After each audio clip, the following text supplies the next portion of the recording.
Assalamualaikum. Ketemu lagi dengan saya, Nurse Lely. Pada video kali ini kita akan mengenal lebih lanjut sosok Florence Nightingale. Baik dalam dunia keperawatan, Florence Nightingale berpengaruh sangat penting karena beliau adalah seorang pelopor perawat modern, seorang penulis dan ahli statistik. Florence Nightingale dikenal juga sebagai The Lady with the Lamp atau bidadari berlampu karena jasanya yang tidak kenal takut dalam mengumpulkan korban perang pada saat Perang Crimea di Semenanjung Crimea, Rusia. Sebelum ke video selanjutnya, jangan lupa di like and subscribe ya. Terima kasih. Florence Nightingale lahir pada tanggal 12 Mei 1820. Beliau lahir dari seorang ibu yang berketurunan Ningrat dan dari seorang ayah yang merupakan tuan tanah kaya. Beliau tinggal di dalam keluarga yang berada dan tinggal dalam sebuah rumah besar milik keluarganya. Florence Nightingale mempunyai kakak perempuan yang bernama Parthenope. Pada saat remaja, terlihat perilaku yang berbeda pada Florence Nightingale, di mana pada masa itu seorang wanita yang berketurunan Ningrat dan berpendidikan cenderung bersifat bersenang-senang dan malas. Sedangkan Florence Nightingale sering keluar rumah dan menolong warga sekitar yang membutuhkan.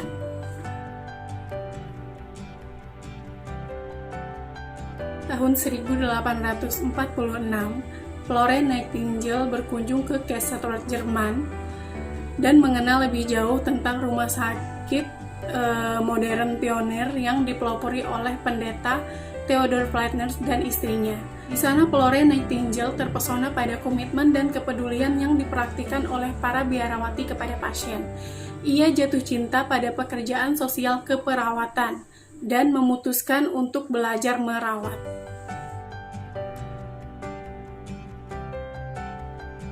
Pada usia dewasa, di mana Florence yang lebih cantik dari kakaknya mendapatkan banyak lamaran baik dari pria biasa yang kaya maupun pria dari keturunan Ningrat. Tapi semua ia tolak karena ia merasa terpanggil untuk melakukan hal-hal yang berkaitan dengan kemanusiaan.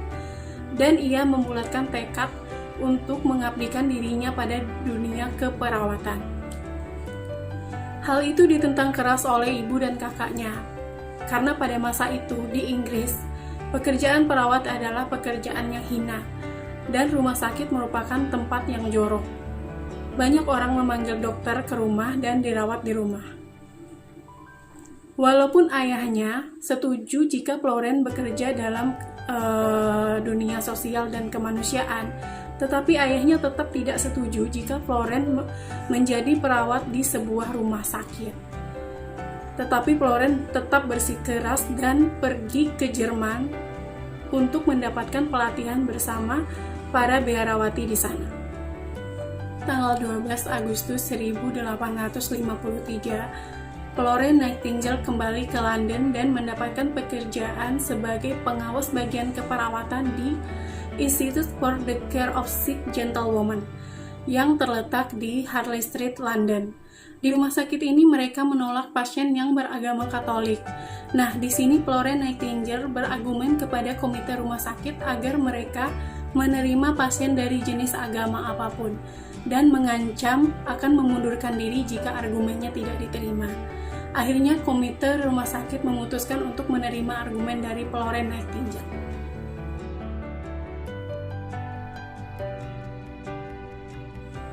Pada tahun 1854, berkorbanlah peperangan di Semenanjung Crimea, di mana tentara Inggris bersama tentara Prancis berhadapan dengan tentara Rusia. Banyak prajurit yang gugur dalam pertempuran, dan yang lebih menyedihkan lagi adalah tidak adanya perawatan pada prajurit yang sakit dan luka-luka. Hal ini dituliskan oleh seorang wartawan yang bernama William Russell di dalam berita hariannya. Mendengar berita tersebut, Florence Nightingale merasa masanya telah tiba. Beliau mengajukan diri sebagai seorang sukarelawan. Florence Nightingale bersama 38 gadis sukarelawan lainnya yang telah dilatih oleh Florence Nightingale berangkat ke Turki dengan menumpang sebuah kapal pada Oktober 1854. Sebulan kemudian, tepatnya November 1854, mereka mendarat di sebuah rumah sakit di pinggir pantai di Scutari. Pada saat tiba di sana, kenyataan yang mereka hadapi lebih mengerikan dari apa yang mereka bayangkan. Banyak gadis sukarelawan yang terguncang dan tidak bisa langsung bekerja karena cemas. Ruangan yang penuh sesak, ditambah prajurit-prajurit yang terluka, dan banyak prajurit-prajurit yang bergelimpangan di luar rumah sakit tanpa adanya perawatan. Florence Nightingale diajak mengelilingi rumah sakit oleh Mayor Prince, seorang dokter kepala rumah sakit tersebut, dan Florence menyanggupi untuk membantu. Florence melakukan perubahan-perubahan penting, menata tempat-tempat tidur bagi penderita di dalam rumah sakit, dan menugaskan mendirikan tenda bagi pasien-pasien atau penderita-penderita yang berada di luar rumah sakit. Dokter-dokter bekerja dengan sangat cepat pada saat pembedahan, memotong tangan, kaki, dan mengamputasi apa saja yang membahayakan hidup pemilik. Potongan-potongan tubuh tersebut dibuang dan ditumpuk begitu saja di luar jendela, sehingga menimbulkan bau yang tidak sedap. Tetapi, tidak ada tenaga yang membuangnya di tempat yang lebih jauh ataupun menguburnya. Akhirnya gunungan potongan tubuh, daging, dan tulang belulang manusia pun selesai dibersihkan. Mereka dibuang di tempat yang jauh ataupun ditanam. Penjagaan dilakukan secara teliti, perawatan dilakukan secara cermat. Perban diganti secara berkala, obat diberikan tepat waktu. Lantai rumah sakit dipel setiap hari. Meja dan kursi selalu dibersihkan. Baju-baju kotor dicuci dengan menggerakkan tenaga bantuan dari penduduk setempat. Dalam waktu 1 bulan, rumah sakit sudah berubah sama sekali. Florence pun menangani gadis-gadis sukarelawan dengan sangat baik, bahkan mengunci mereka dari luar pada saat malam hari, guna melindungi mereka dari kemungkinan serangan seksual. Namun kerja keras Florence dalam membersihkan rumah sakit tidak berpengaruh banyak pada jumlah kematian prajurit. Malah sebaliknya, angka kematian prajurit semakin meningkat, bahkan menjadi yang terbanyak dibanding rumah sakit lain di daerah tersebut. 10 kali lipat prajurit meninggal dengan penyakit seperti tifoid, kolera, dan disentri, dibanding dengan luka-luka pada saat perang. Pada bulan Maret 1855, hampir 6 bulan setelah Florence Nightingale datang, Komisi Kebersihan Inggris datang dan memperbaiki sistem pembuangan limbah dan ventilasi udara. Sejak saat itu, tingkat kematian menurun drastis. Setelah mengumpulkan banyak data, Florence Nightingale yakin bahwa akibat kematian para prajurit di rumah sakit diakibatkan karena kondisi rumah sakit yang kotor dan memprihatinkan. Kemudian ia dengan gigih mengkampanyekan kebersihan lingkungan adalah hal yang paling utama dan menunjukkan betapa pentingnya desain pembuangan limbah dan ventilasi udara di sebuah rumah sakit. Pada suatu ketika saat pertempuran dahsyat berlalu, seorang bintara datang dan melapor kepada Florence. Beliau mengatakan bahwa banyak korban yang berjatuhan pada kedua belah pihak. Florence menanti rombongan yang pertama, tetapi yang datang hanya sedikit. Florence bertanya kepada bintara tersebut, bagaimana dengan korban yang lainnya? Bintara mengatakan rombongan yang kedua akan datang besok hari, karena hari sudah terlanjur gelap.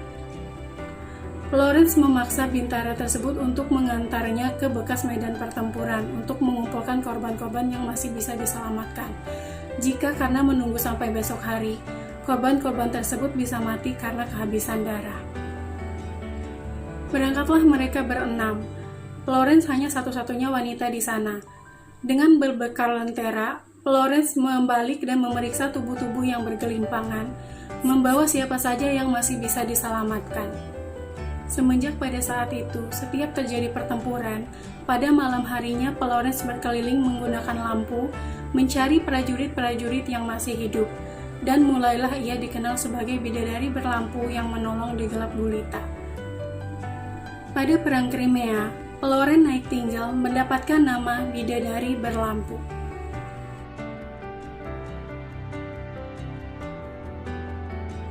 Florence Nightingale kembali ke Inggris sebagai seorang pahlawan pada tanggal 7 Agustus 1857. Beliau mendirikan sebuah sekolah perawat untuk wanita yang pertama.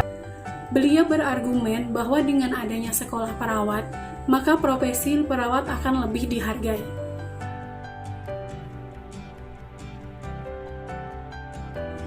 Florence Nightingale meninggal di usia 90 tahun pada tanggal 13 Agustus 1910 dan dimakamkan di gereja St. Margaret yang terletak di Swallow, Hampshire, Inggris. Oke guys, itulah tadi cerita mengenai Florence Nightingale, The Lady with the Lamp atau Bidadari Berlampu.